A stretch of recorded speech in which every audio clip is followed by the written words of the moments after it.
Hello and welcome to this talk from the Museum of Human Diseases at St George's University of London.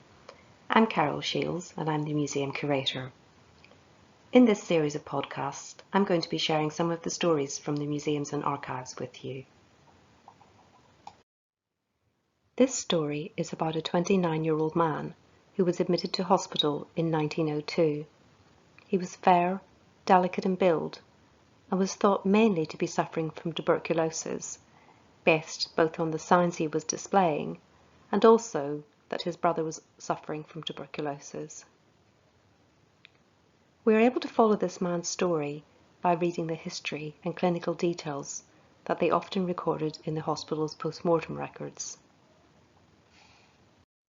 At St George's, we have what is likely to be one of the oldest collections of post-mortem records in existence, dating back to the 1840s.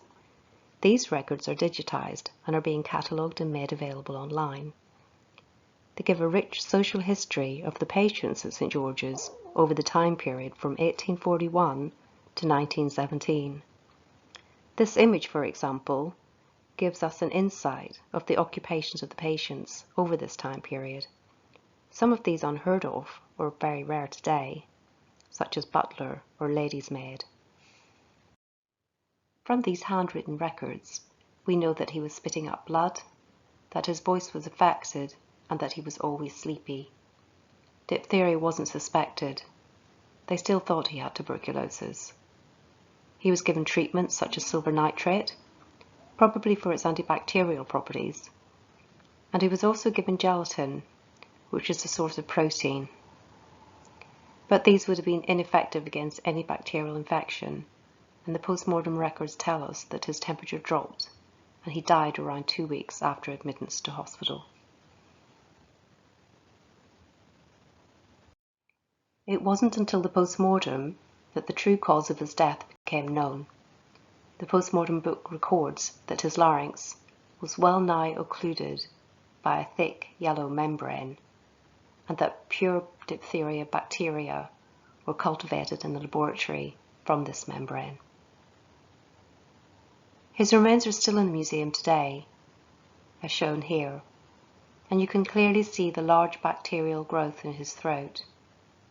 It serves as a reminder of the power of vaccination to prevent this disease, as everyone is now offered protection against diphtheria as part of the childhood vaccination programme in the UK. But in 1902, diphtheria was a serious illness, and in the absence of any curative treatment, he unfortunately died from the infection.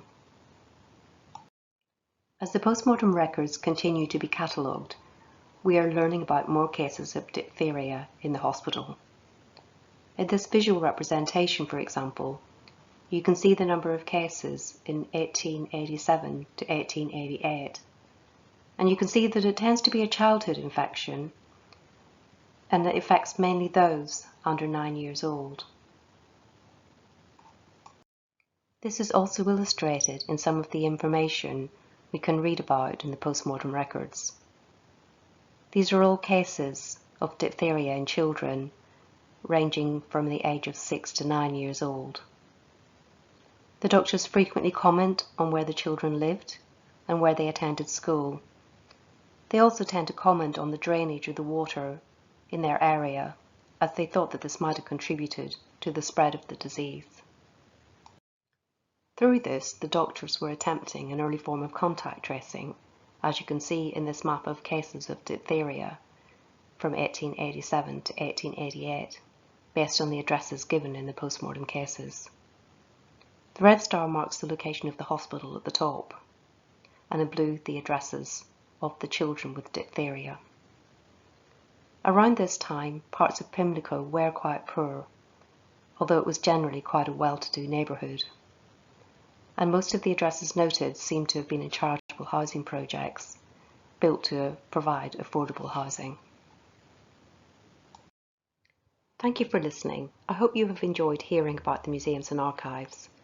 If you'd like to keep in touch, you can catch up with us on Instagram at SGUL Museum Archives. Thank you.